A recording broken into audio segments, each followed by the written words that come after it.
We live in interesting times. For the headlines. London says the Iranian military vessels tried to impede the passage of a UK oil tanker, but were warned off by a British warship in a dramatic escalation of tensions with Tehran in the Gulf. The U.S. city of New Orleans prepared to face the first tropical storm of the season, which could become a hurricane, and led the governor of Louisiana to declare a state of emergency.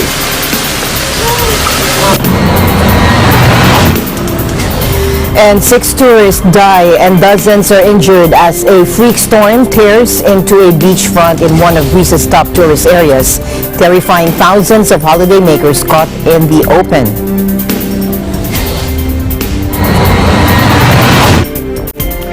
And later, Kathleen Cruz will take us to Canada's International Contemporary Art Fair.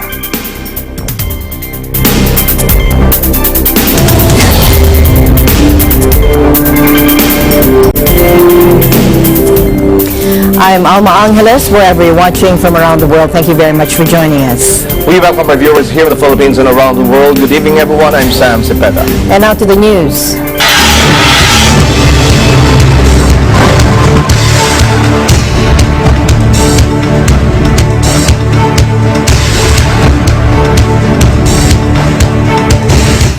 And tensions rise once again in the Persian Gulf. The British Navy said it prevented 3 Iranian paramilitary vessels from impeding the passage of a British oil tanker in the Strait of Hormuz early Thursday, a day after Iran's president warned of repercussions for the seizure of its own supertanker. Iran's Revolutionary Guard denied the allegations, saying if it had received orders to seize any ships, it would have done so immediately. The incident follows the detention of an Iranian oil tanker by Britain on July 4 off the coast of Gibraltar, a tiny British overseas territory on Spain's southern tip. The 330-meter Grace 1 tanker, capable of carrying 2 million barrels of oil, was halted by police and customs in Gibraltar with the aid of a detachment of British Royal Marines. Iran condemned the detention as an illegal interception, but Gibraltar officials said that the cargo was believed to be destined for Syria, which is subject to European sanctions. Iranian President Hassan Rouhani warned Britain on Wednesday of the consequences of what he described as a foolish act. The incident also follows a spike in Iranian-U.S. tensions in recent weeks, with Washington blaming Tehran for multiple attacks on tanker ships and the Islamic Republic shooting down an American surveillance drone. Tehran says it has lost patience with perceived inaction by European countries more than a year after President Trump unilaterally pulled the U.S. out of the agreement and started to impose punishing sanctions. It also follows deal sponsors Russia and China Meanwhile, Russia and China lay the blame for the confrontation on the United States.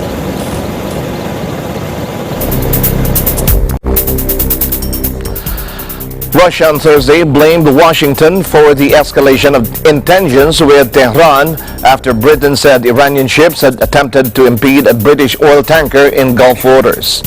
The situation is very concerning, said Russia's Deputy Foreign Minister Sergei Ryabkov, quoted by news agency RIA Novosti. The reasons for this are clear. This is Washington's deliberate, premeditated course to exacerbate tensions. Kremlin spokesman Dmitry Peskov told journalists he was aware that such an incident allegedly took place, but also of Tehran's denial. As before, we called on everyone to behave with restraint in the Persian Gulf in order not to exacerbate the situation, he said, calling for dialogue.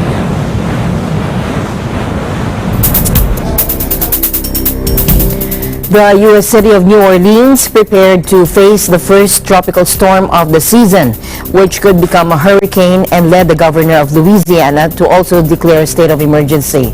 New Orleans was placed under a storm surge watch Wednesday morning, along with a stretch of Louisiana coast, as a tropical storm formed in the Gulf of Mexico, threatening the region with potentially life-threatening rains.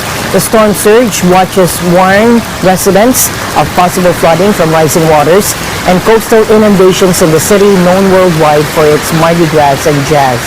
part of New Orleans is built below sea level. If the storm becomes a hurricane as anticipated, it would be the first of the Atlantic season and would be named Barry.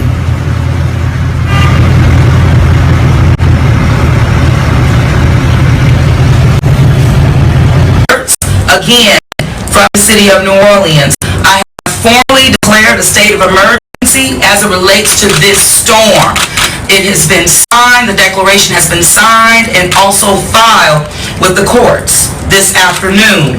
While it is uncertain what the impact will be, we will be affected and we must be prepared. We are to respond effectively. As we saw this morning, water can rise very quickly and impede traffic and travel. Be safe, be smart, take care of your neighbors, take care of yourself. At this time, I'm going to turn it over to Mr. Benjamin of the National Weather Service to give us another update, and we will keep giving you updates throughout this press conference from leadership of the City of New Orleans and partner agencies. Thank you, Mr. Benjamin. Good afternoon. We currently have a Hurricane Hunter aircraft that's going out looking for the center of this developing cyclone as we speak. That will help us dramatically when it comes to finding the center, which will help us with the modeling on exactly where this may go. So you'll be seeing a little bit better understanding of where this is going to make landfall from the National Hurricane Center as that information comes in over the course of the next couple of hours. As this comes in, though, what people need to understand, I think some of the main points are that heavy rain is going to be possible now through the exit of this storm. Tremendous amounts of rain can happen in a very short amount of time, similar to what we saw this morning. And as we get closer to the landfall, heavy bands of rain are going to move across the area and could potentially cause flash flood emergency similar to what we saw today. Other things that may be of concern for the city and for the area will be storm surge. Water is the killer 75% of the time when it comes to hurricanes and tropical storms. It's not the wind. So we shouldn't just focus on what category it is. We shouldn't just focus on how strong the winds are when water is what does most of the unfortunate impacts when it comes to people losing their lives. Meanwhile, Louisiana Governor John Bell Edwards declared a state of emergency, which allows the state to provide additional resources for storm preparation. Parts of the southeastern Louisiana coast were already experiencing heavy rains and flooding. Jefferson Parish, which includes parts of New Orleans, was drenched in 4 to 6 inches of rain, and 2 to 3 more inches were expected.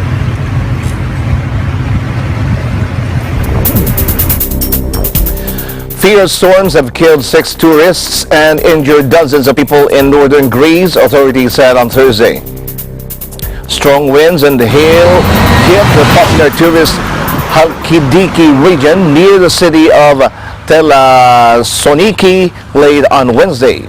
Television footage showed overturned cars, fallen trees, torn roofs, and mudslides.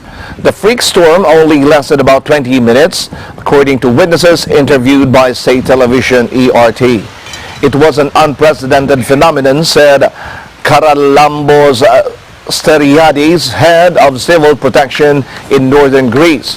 Prime Minister Kyriakos Mitsotakis, who took over Sunday after general elections, canceled his meetings to address the disaster. His office said the storms came after temperatures soared to 37 degrees centigrade, or that's 98 degrees Fahrenheit, over the past 2 days.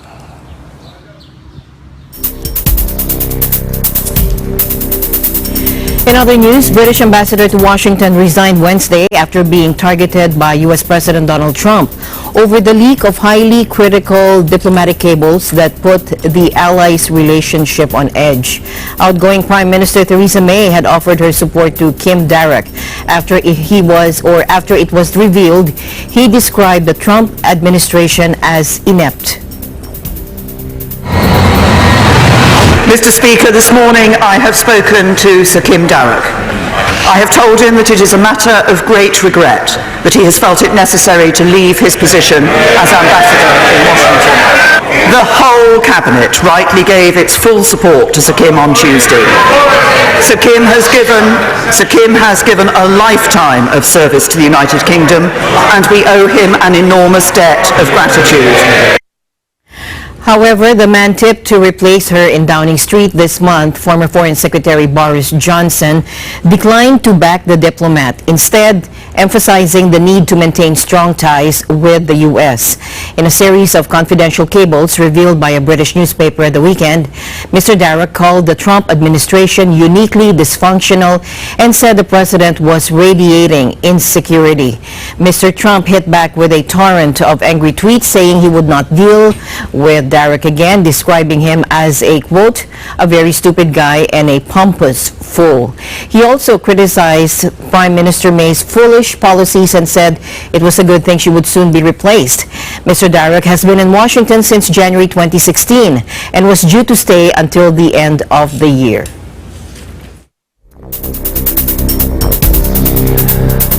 U.S. President Donald Trump's Labor Secretary on Wednesday defended his handling of a secret plea deal he made with Jeffrey Epstein.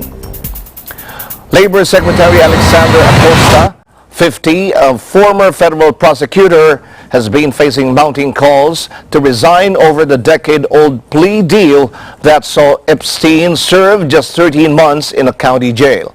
Epstein, 66, was charged on Monday by prosecutors in New York with one count of sex trafficking of minors and one count of conspiracy to commit sex trafficking of minors. Those charges carry a maximum of 45 years in prison. According to prosecutors, Epstein sexually exploited dozens of undergrad teen girls at his home in Manhattan and Palm Beach, Florida, between 2002 and 2005. Some were as young as 14. The deal reached with Epstein required him to plead guilty to a single-state charge of soliciting prostitution from a minor and register as a sex offender.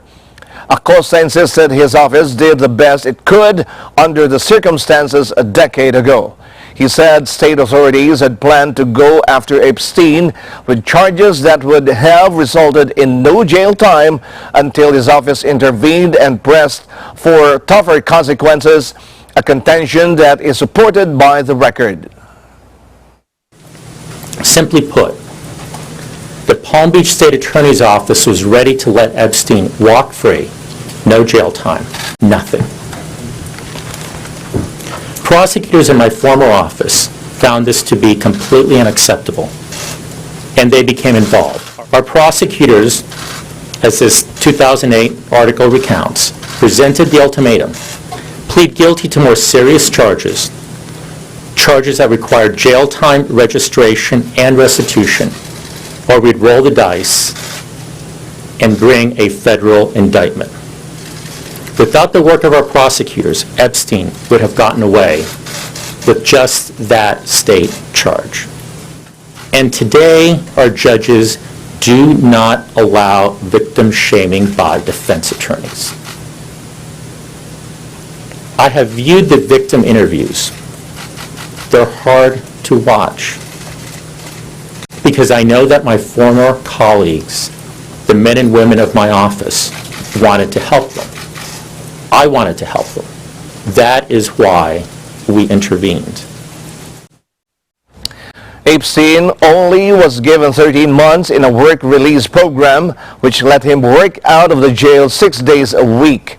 Acosta said it was entirely appropriate to be outraged about that leniency, but he blamed that on Florida authorities. He talked about the challenges faced by a career prosecutor in a civil matter related to the Epstein case.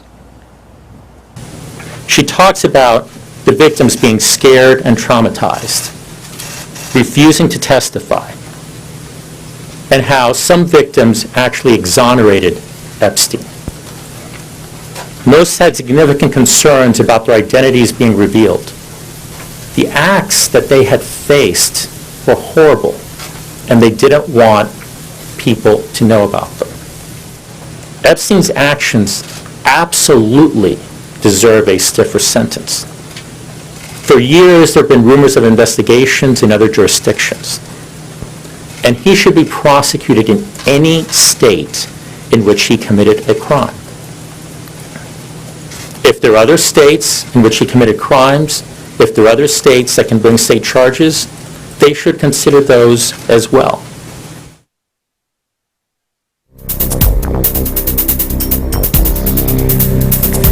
In other news, a Guatemalan woman whose infant daughter died after being held by U.S. immigration authorities denounced the cruelty of the country's migrant detention centers.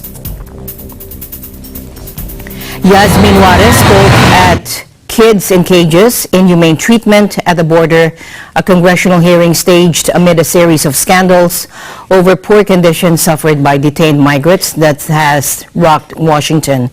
She said, if today I can make a change, if I can make a difference by telling you what is happening with the ICE detentions, the cruelty, it's extremely unfair, a tearful Juarez told reporters before the hearing, referring to U.S. Immigration and Customs Enforcement.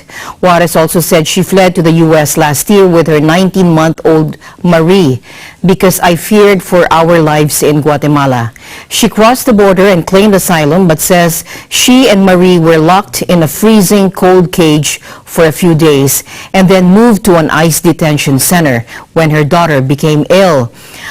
I begged the doctors and medical staff to give her the care I knew she needed, but they didn't, Juarez said. When ICE finally released us, I took Marie to a doctor and then to the emergency room, but it was too late. Marie never left the hospital, she said. Now, speaking before the House Civil Rights and Civil Liberties Subcommittee, Juarez also said that, quote, I watched my baby girl die slowly and painfully a few months before her second birthday. The world should know what is happening to so many babies and children inside these ICE detention facilities, she said. And she added, my bright, beautiful girl is gone, but I hope her story will spur America's government to act. There must be greater accountability, said Representative Joaquin Castro, the chairman of the Congressional Hispanic Caucus. Castro called for a long-term Marshall Plan for Central America, referring to massive U.S. investment that helped Europe rebuild following World War II. The Department of Homeland Security's watchdog released a report last week that warned of dangerous overcrowding in multiple centers holding thousands of migrants seeking to remain in the United States. Most are fleeing violence and poverty in Central America.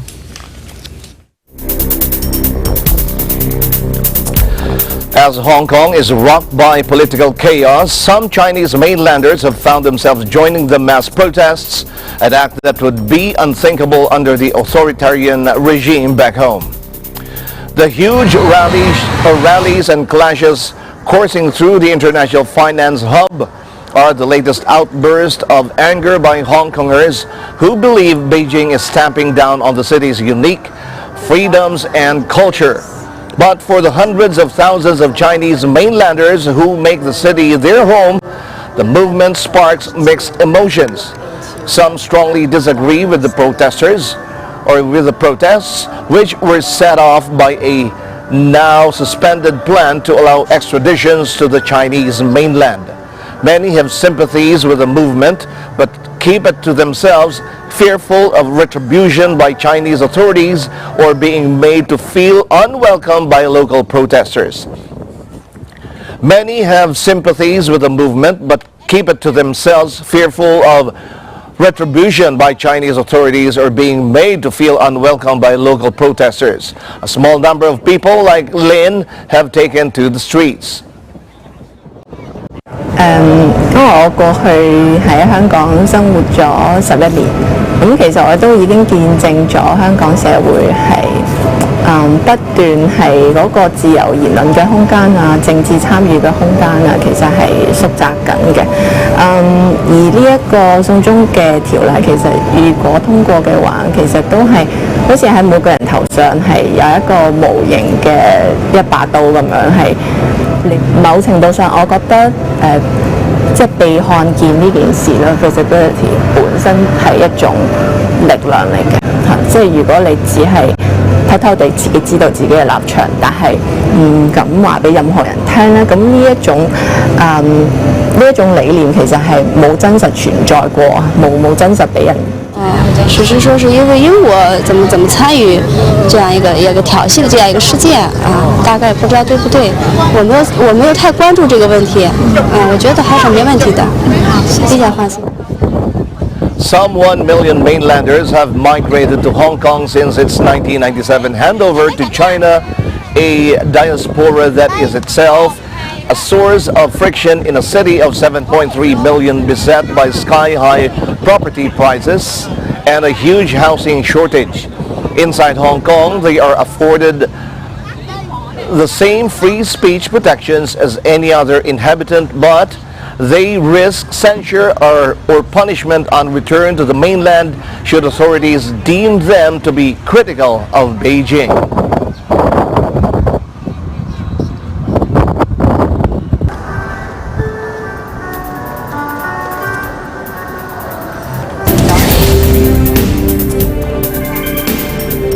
Eagle News International will be right back.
Welcome back. A huge blaze broke out Thursday at a gas-fired power station just outside Moscow, with a plume of smoke and flames surging 50 meters or 165 feet into the sky, according to Russian television. The fire at power station number 27 broke out at around 11 a.m. on Thursday. The emergencies ministry said that at least 5 people were injured, while the health ministry said it was at least 6. An energy ministry official said in televised comments that the fire in the Mystishi district north of Moscow was caused by gas after an initial statement that it broke out in an oil cistern.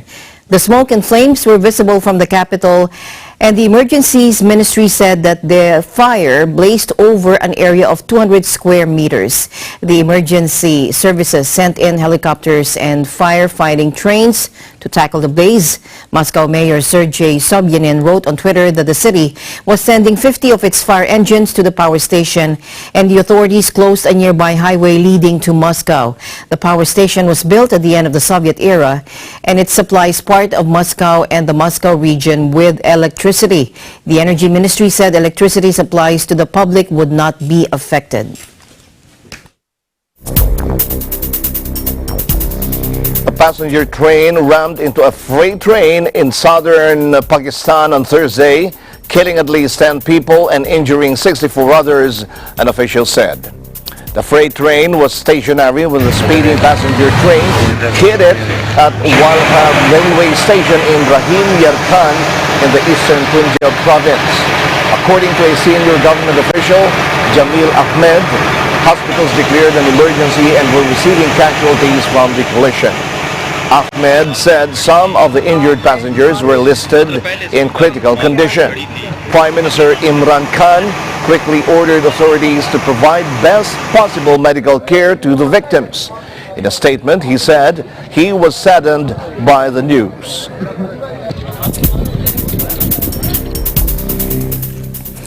A man who was swept over the largest of the Niagara Falls has been recovered alive and found sitting on a rock in the river below with non-life-threatening injuries, according to Canadian police on Wednesday.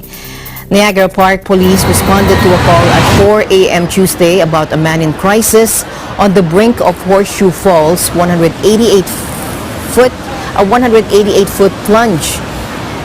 When they arrived, the man climbed over a retaining wall into the river and was swept over the waterfall's edge, according to police. The male was found sitting on rocks after search of lower river with non-life-threatening injuries. That is according to the police report. The man, who was not identified, ended up on the Canadian side of the falls, which straddle the U.S.-Canadian border. The incident marks the fourth time an adult is known to have survived going over without protection, according to local news accounts. In addition, in 1960, a 7-year-old boy went over Horseshoe Falls in only a life jacket after a boating accident and was rescued from the roiling waters below by a life ring thrown from a tugboat. Some have also survived after going over the falls in barrels or with flotation devices, while others have died in the attempt.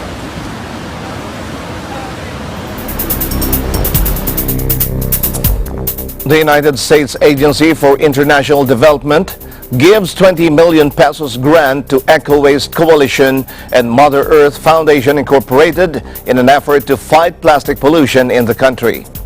The grants will promote and expand community-based recycling programs, improve solid waste management, and support the research on plastic waste around Manila Bay. Watch this. Sea-based pollution is a priority for everyone. Every year, 8 million tons of plastic waste are dumped into the world's oceans, and they make their way into the fish, which means they make their way into us. We are eating plastic indirectly, and we can do better than that. We can improve that.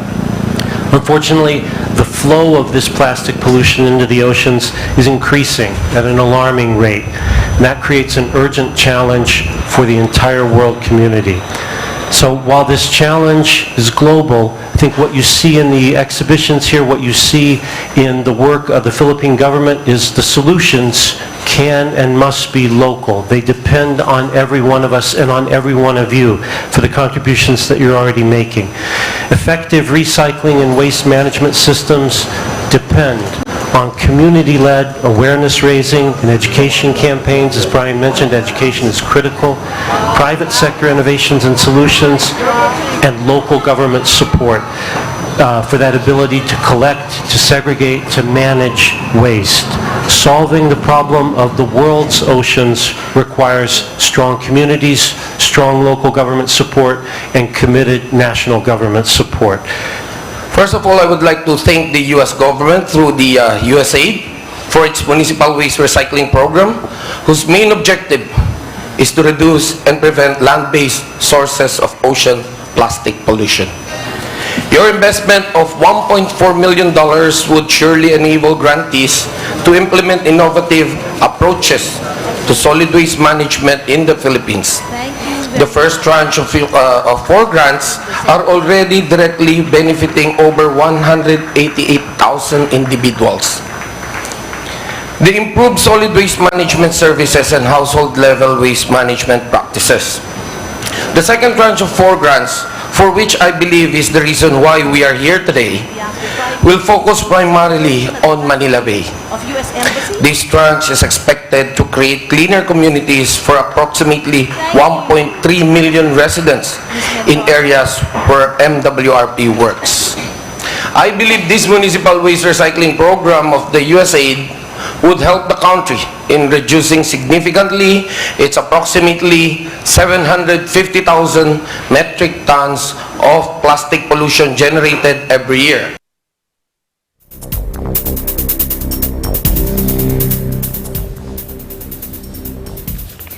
In other news, the world's most famous clock, known as Big Ben after its bell, turns 160 this year. The monument is currently being renovated, and the first phase to get its makeover is unveiled.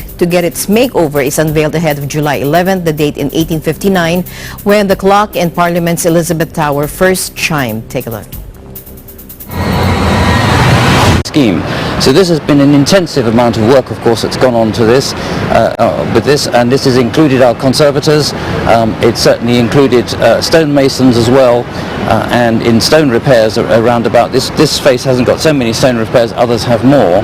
But above all, what we've managed to do is to get the paint off that shouldn't be on there. And so where all this stone was black before, it's now just stone coloured, and it will be much more healthy, it will last for much longer, and it looks a great deal better, of course. Yes, it was blue originally, and we think that the black came in around about 1930s. In the 1930s, I'm not too sure. There was a big campaign of stone repair on the tower between 1928 and 1934, and it may have coincided with that. We don't quite know, but we think it was to do with the fact that the stone was so dirty that it would have been a little bit silly to repaint it in bright colours, so it was decided it should be nice and dark and to blend in with the stone.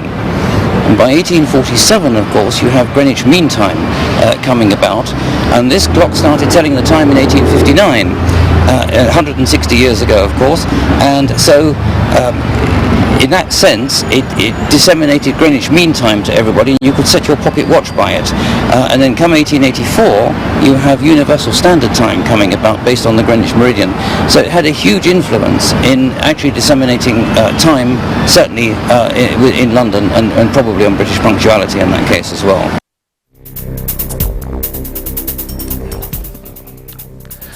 Japan's Hayabusa 2 probe landed successfully Thursday on a distant asteroid for a final touchdown, hoping to collect samples that could shed light on the evolution of the solar system.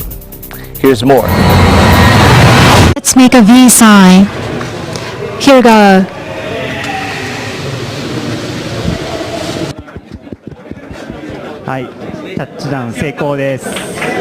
Touchdown 2 was a success.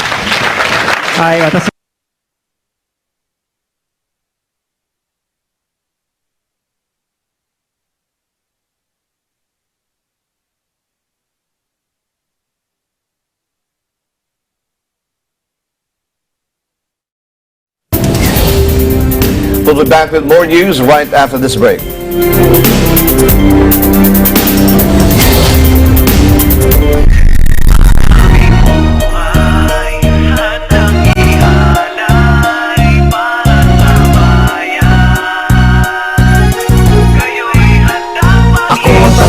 Sa gitna ng dilim, ako ang mata sa sahing papawid. Ako ang dilat sa tuwing ang bayan ko ay tulog ng mahimbing. Ang aming buhay handang ialay para sa bayan. Kayo'y handang paglingkuran. Join us in celebrating the 72nd anniversary of the Philippine Air Force.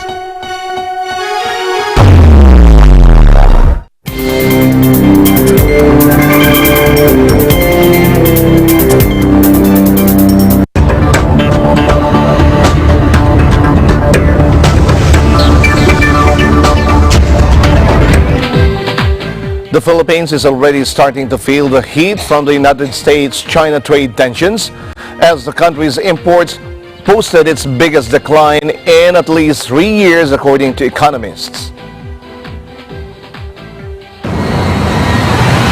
With imports suffering a 5.4% decline in May, economists expect the country's exports to also decline in the third quarter. This is mainly due to the fact that over 40% of the country's exports are also imported from other sources abroad. Ateneo Center for Economic Research and Development Director Alvin P. Ang said this is especially the case for the Philippines since the country does not export finished products. And Ang said the decline is also a testament to the weakness of the manufacturing sector. He said the manufacturing sector seems to be losing steam. In his presentation in a forum in Quezon City on Wednesday, Ang noted the manufacturing sector has been slowing since the fourth quarter of 2017, except for a slight growth in the last quarter of 2018. Factory output has followed a downward trajectory. Ang said this does not bode well in terms of boosting the country's exports, one of the best ways to create a new dollar source for the Philippines. He said traditional dollar sources such as overseas Filipino worker remittances and even business processing outsourcing has been plateauing in the past few years. Federal Reserve Chair Jerome Powell left the door open to an interest rate cut this month, pointing to uncertainty about trade frictions and global growth. In his highly anticipated testimony to Congress, Powell also reiterated that he would not step down should President Donald Trump attempt to fire him. Take a listen. Chairman, if you got a call from the president today or tomorrow, and he said, "I'm firing you, pack up, it's time to go," what would you do? Well, of course I would not do that. I can't hear you.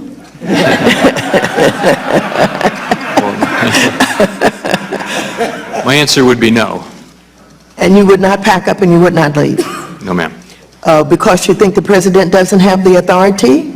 Is that why you would not leave? I've kind of said what I've intended to say on the subject, and what I've said is that the law clearly gives me a 4-year term, and I fully intend to serve it. And in remarks welcomed by Wall Street, Powell said many central bankers believe the case for lower rates had strengthened last month, given the rising cross-currents in the economy. Investors took this as a clear signal a cut in the benchmark lending rate will be announced at the next Fed's meeting, July 30 to the 31st. The broad-based S&P 500 stock index on Wednesday hit 3,000 for the first time before paring gains somewhat.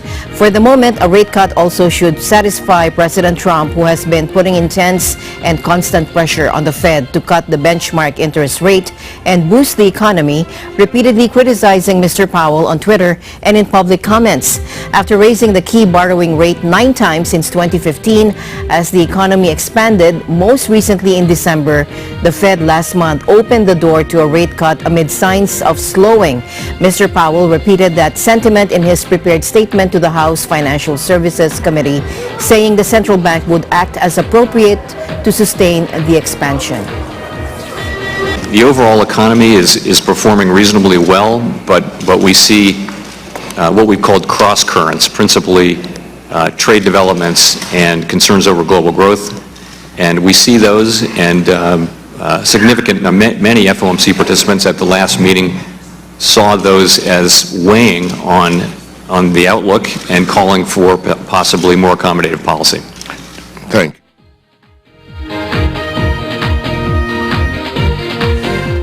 France on Thursday became the first major economy to impose a tax on digital giants, with Parliament passing the legislation in defiance of a probe ordered by President Donald Trump that could trigger reprisal tariffs. The new law aims at plugging a taxation gap that has seen some internet heavyweights paying next to nothing in countries where they make huge profits. The legislation, dubbed the GAFA tax, an acronym for Google, Apple, Facebook, and Amazon, was passed by a simple show of hands in the Senate upper house after previously being passed by the National Assembly lower chamber. But the French move drew an angry response from Trump even before the legislation was passed, with the president ordering an investigation that the French economy minister said was unprecedented in the history of French-U.S. relations. The law will levy a 3% tax on total annual revenues on the largest tech firms providing services to French consumers. The United States is very concerned that the digital services tax, which is expected to pass the French Senate tomorrow, unfairly targets American companies, U.S. Trade Representative Robert Lighthizer said in a statement. But French Economy Minister Bruno Le Maire France rejected the U.S. reaction on Thursday, saying threats were not the way to resolve such disputes. Let's listen in. Je voudrais rappeler que c'est la première fois dans l'histoire des relations entre les États-Unis et la France que l'administration américaine décide d'ouvrir une procédure au titre de la section 301. Et je crois profondément qu'entre alliés, nous pouvons et nous devons régler nos différends autrement que par la menace.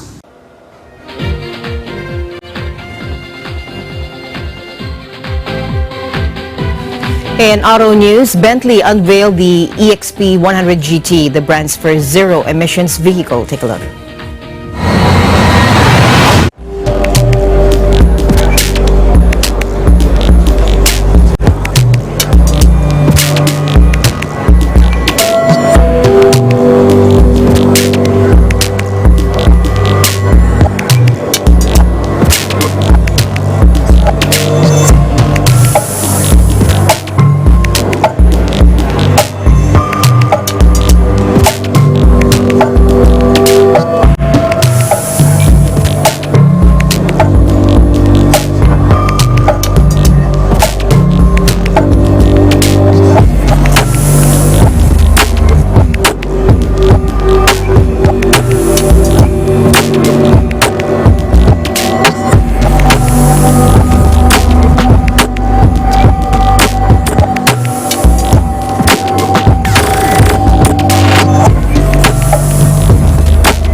The news continues here on Eagle News International. We'll be right back.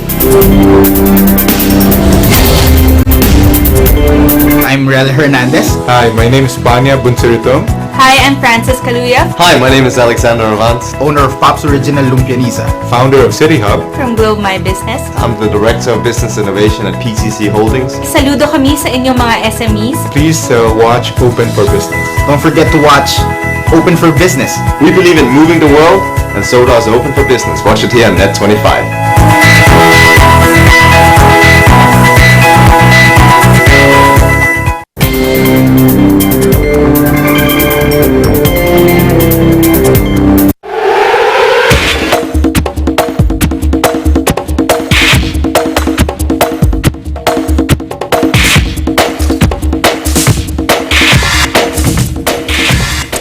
Recently, Florida fans of martial arts got a taste of glory when Glory Kickboxing put on its first tournament in the Sunshine State. Jay Rosquitas reports. Glory, the world-renowned kickboxing promotion, continued to make its benchmark in the U.S. by descending upon Florida soil, giving long-awaited fans a taste of elite kickboxing.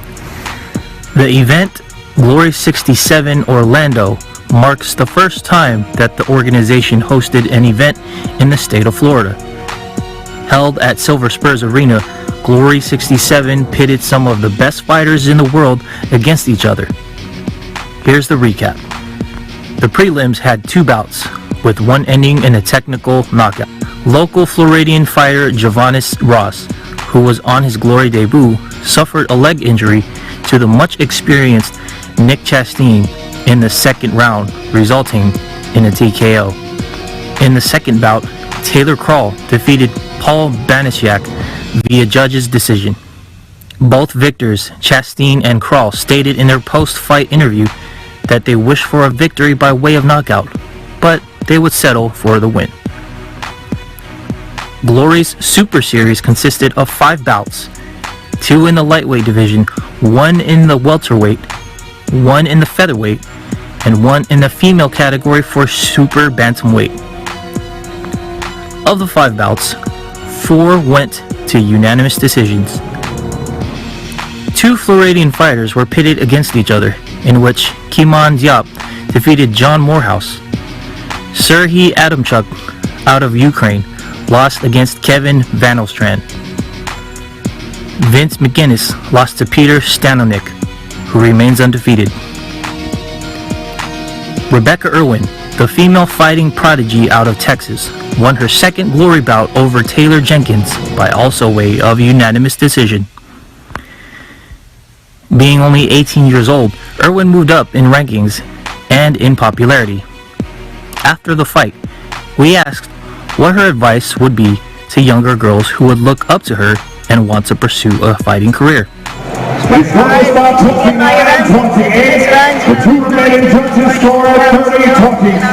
The first knockout of the night came in at the 43-second mark of the first round when Ross Levine landed a head kick on Thomas Diane.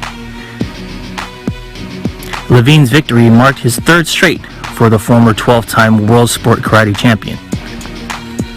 The main card consisted of 5 bouts in which 4 of them resulted in unanimous decisions.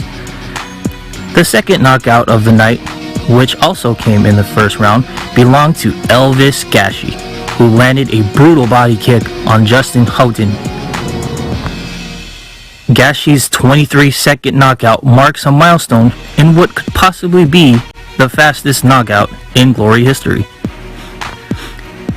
In the last fight before the championship bout, Asa Tenpao emerged victorious over Moroccan Hussam El Kasri. After the event, Tenpao acknowledged the support of the crowd in the fight that marked his homecoming to Florida. It definitely gave me a boost. Definitely, the crowd support in there, got me going, and I wanted to showcase everything that I learned. So most likely, moving up in rankings, Tenpao believes that everyone in the top 10 deserves a shot at the title. So we'll see. I'd rather fight for the belt because I know I'm going to get everybody that's the best when I have that belt. Though undefeated, Tenpao plans to travel to Thailand for a month for more training and to sharpen up his performance. Yeah, the training's always got to change around. I always got to do new things. Can't fight the same fight all the time or you're going to get picked apart. So in the featherweight championship bout, anticipation grew as Thailand's Pet Panamrong Kiatamuukao would defend his title against Uzbekistan's Anvar Boynazarov. Pech landed his signature thrust kicks along with some devastating lower body kicks on Boynazarov. In the 5th and final round, Pech landed a beautiful sweep on Boynazarov. Eventually, Pech became too much to handle for the Uzbek, successfully defending the featherweight title for the second time. Pech now improves to 162 career wins, with 10 of those in Glory Kickboxing, arguably becoming the best pound-for-pound champion in the sport. Glory 67 was an eye-opener for kickboxing fans in Florida. Fans witnessed fights that went the distance to fights that ended with fast knockouts. As for the fighters, their mission in the sport continues to live on through the support of the fans and their training camps. However, fighters like Tenpao drew some awareness about the sport. Yeah, so being a fighter from Florida is very hard to get high-profile fights. You definitely have to travel, especially as an amateur. So for us, it's very hard. We have a couple amateur tournaments that come through, but it's very difficult for the fighters here. You definitely have to hustle, and you definitely have to get your name out there to get the fights. And there you have it, signing off. From Silver Spurs Arena in Kissimmee, I'm Jay Raskidas, 1 with 25. Thank you, Jay. A family fun day bike ride event promote active lifestyle for INC members in the United Kingdom. Here's JD Season.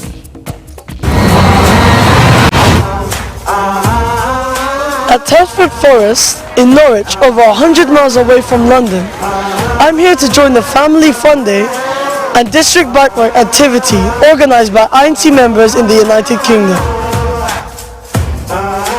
It's a chance for individuals, families and friends to be away from the city and enjoy nature at its best. I'm JD Season for EBC UK and join me in this outdoor experience. Let's go! INC members took this opportunity to bring their guests along to take part in the outdoor activities and competitions, adding more fun and excitement to the INC experience. What bike trail are you doing today? We are going to go for a beaten trail. Oh wow! Isn't that the hardest one? How do you feel? We feel excited to try it for the first time. You know, we haven't been to the competition before. The first batch of the bikers, and I believe we took the intermediate level. So I think the next one will be the advanced level.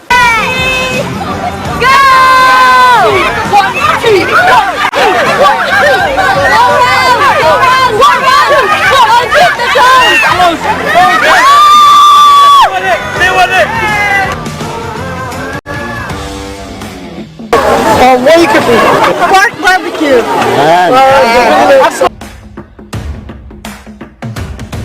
It was fun, and we thank God and we thank the church administration for approving this activity. And just like what we can witness, all the brethren are very happy, even though many of them came from far away local congregations. They're very happy to be here to unite with the church administration.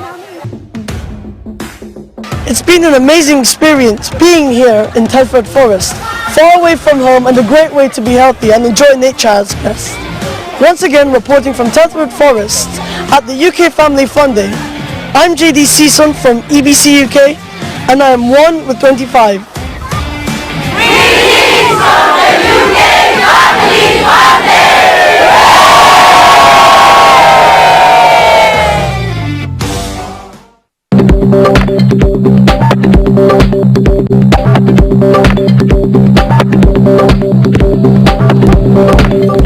All right, our EBC correspondent Kathleen Cruz will take us to Canada's International Contemporary Art Fair that showcases the artwork of galleries and artists from Canada and around the world. Kathleen?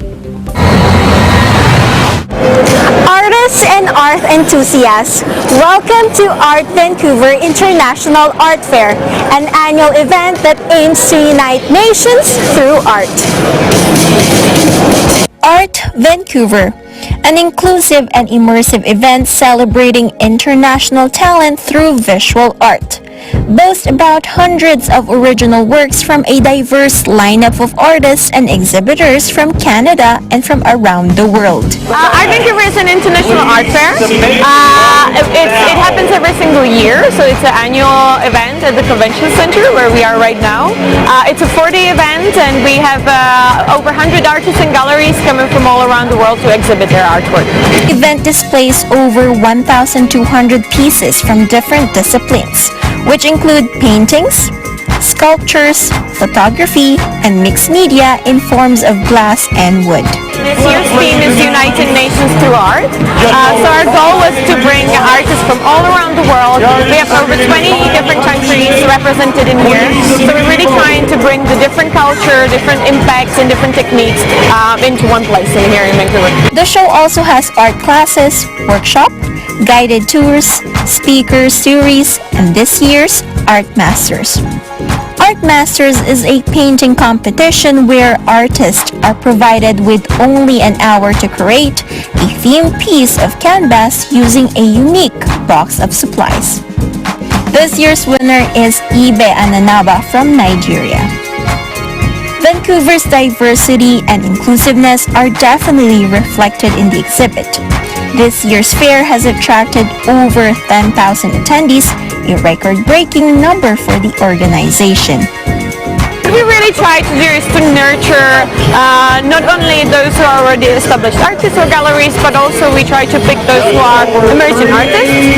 We support them with promotion, with marketing, and we really try to help them to get to sometimes just make the first step out there in their career. And just in general, our mission is to support and empower not only local but international arts community. So this is how we do it.